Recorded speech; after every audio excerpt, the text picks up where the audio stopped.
Hello, students. I hope you all are well and safe.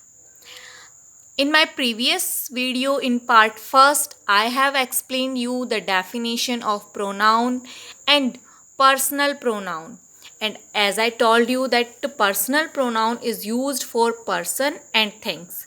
Today we will see relative pronoun. As we can see the name relative pronoun, it means this will join sentence. It means ये join करेगा sentence को. Pronoun which, who, whom, whose and that are called relative pronoun when they are use to join sentence. जो WH words and that है, जब ये sentence को जोड़ने के काम आते हैं, then these words are called relative pronoun. तब इन्हें रिलेटिव प्रोनाउन कहा जाता है. Otherwise these words are used for asking questions. First, we will see the use of who. Who meaning जो as a relative pronoun. Used for person, subject. It means who का use subjective case में होगा, subject की place पर होगा और ये only person के लिए यूज किया जाएगा. For example, this is the boy who helps all. Before helps, this is the verb. At the place of subject we used here who. The boy who is talking with you is my brother. वो लड़का जो तुमसे बात कर रहा है वो मेरा भाई है. This is the use of who. Next is which. Which means जो used for things and animal. Which is used for both things and animals. ये दोनों के लिए यूज किया जाता है. The pen which you gave have is mine. Sorry, which you gave is mine. कि जो पेन तुमने दिया वो मेरा है. The dog which is standing there barks very much. We are talking about a dog, so for animal we use which. Next is what. It means जो. Used for thoughts. विचारों के लिए, जो हमारी थिंकिंग होती है, जो हमारे थॉट्स होते हैं, उनके लिए यूज़ किया जाता है. For example, I know what you want to say. कि मैं जानता हूँ कि तुम कहना चाहते हो, कि जो तुम्हारे माइंड में चल रहा है, I already know that. Next is that. जो person, things and animals when we talk about only. जब हम ओनली के बारे में बात करेंगे, इट मीन्स सेंटेंस में ओनली दिया हुआ होगा, only is given in the sentence, then we will use only that. And that is used for person, things and animals. This is the only boy that can help you. Here we use only and for with you only we use that. Next is whom. It means जिसे. Used for persons at the place of object. Whom का use भी persons के लिए किया जाता है. As I told you, who का use भी person के लिए किया जाता है. But in subjective case, subject की प्लेस पर हम किसका यूज करेंगे? who का. बट ऑब्जेक्ट की प्लेस पे हम यूज करेंगे whom का. He is the boy whom I met yesterday. Here we are talking about met. Whom met, किससे मिले. So the answer is boy. So who is used at the place of object. This is the boy whom I gave a pen. कि वो लड़का है जिसे मैंने pen दिया था. where का मीनिंग होता है जहाँ. used for place. ये प्लेस को बताने के लिए यूज किया जाता है. For example, this is the village where I spend my childhood. कि ये वही गांव है जहाँ मैंने अपने बचपन बिताया था. when, it means जब. and it is used for telling time. ये टाइम शो करने के लिए, टाइम को बताने के लिए यूज़ किया जाता है. नेक्स्ट, whose, जिसका या जिसकी. used for person and things. whose is used for both person and things. This is the girl whose mother is a great dancer. These are the examples. Now let's see the book exercise. Exercise B.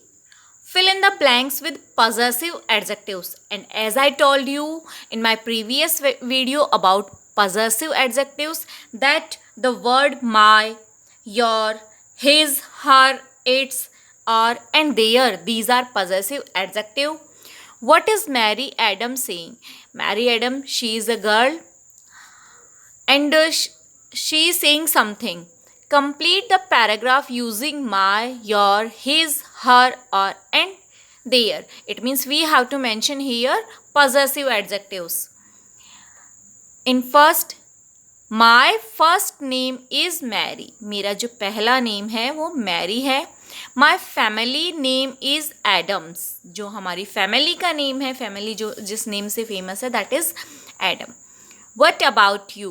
तुम्हारा क्या नाम है. What's your, और what's your first name, और तुम्हारा first name क्या है. And what's your family name, और तुम्हारी जो फैमिली का नेम है वो क्या है. आई एम मैरिड, और ये कह रही हैं कि मैं शादीशुदा हूँ. You can see my husband in the picture. You can see that here is my husband. His name is Arthur. उनका नेम आर्थर है. We have got one son and one daughter. हमारे एक बेटा और एक बेटी है. Our son is 20. हमारा बेटा 20 ईयर्स का है. His name is Nick. उसका नाम निक है. Our daughter is 25. हमारी जो बेटी है वो 25 की है. हर नेम इज़ एमिली, और उसका नेम एमिली है. We can see in the picture. Emily is married, और जो एमिली है वो भी शादीशुदा है, मीन्स उसकी शादी हो चुकी है. Her husband's name is Bruce, and here we can see her husband. Emily and Bruce have 2 children. Emily और ब्रूस के 2 बच्चे हैं. Their names are Ken and Ava. उनके नेम्स कैन एंड एव हैं. Now as I explained you relative pronouns, we will see the exercise related to relative pronoun. Fill in the blanks with appropriate relative pronoun. Where is the man? We are talking about a person, so we will fill here who. Man who gave you this news. कि वो आदमी कहाँ है जिसने तुम्हें ये news the. I have brought all the medicine that you need. कि मैं वो सारी मेडिसिन ले आया जिनकी तुम्हें ज़रूरत थी, जो तुम्हें चाहिए थी. पुरु swam across the river which flowed by the village. कि पुरु उस नदी को तैर चुका है जो कि गांव के पास में बहती है. I saw a joker who was wearing a funny mask. मैंने एक जोकर को देखा जिसने बहुत ही फनी मास्क पहना हुआ था. He is the boy whose mother won the lottery. Meet the young lady who runs this art gallery. कि जो इस आर्ट गैलरी को चलाती है. We are talking about person. Can you point out the books that belong to you? Here we are talking about things, so we write here that. He is the boy whom we call Bunny. कि ये वो लड़का है जिसे हम बनी बुलाते हैं. We are talking about a person. The cyclist who was coming very fast ran into a parked car. Have you received the letter which I wrote to you from Kashmir? Here we are talking about a letter, that is a non-living thing, and for things we use which. Now in exercise D, join the following sentence using relative pronoun. We have to join these sentence with the help of relative pronoun. Here are the storybook. I bought them for you. And we will join. Here are the books that I bought for you. जिन्हें मैंने तुम्हारे लिए खरीदा है. Last evening I saw a boy. He was wearing a funny cap. Last evening I saw a boy who was wearing a funny cap. जिसने एक funny cap पहना था, मैंने ऐसा लड़का देखा.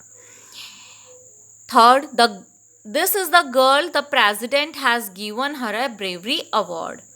This is the girl whom the president has given a bravery award.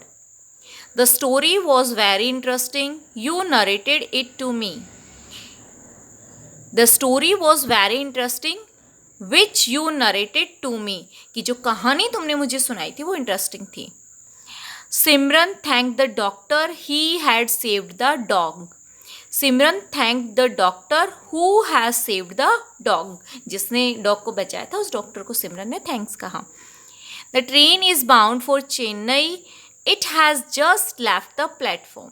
The train which is bound for Chennai has just left the platform. Next, Sheena is a doctor. She works in a nursing home.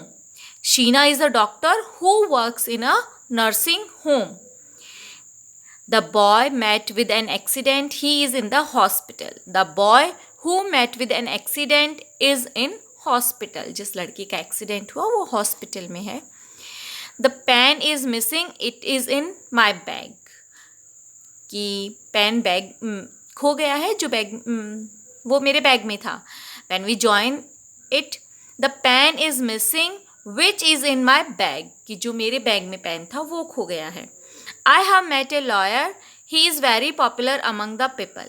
कि मैं एक ऐसे lawyer से मिला जो लोगों के बीच में बहुत ही फेमस है. I have met a lawyer who is very popular among the people.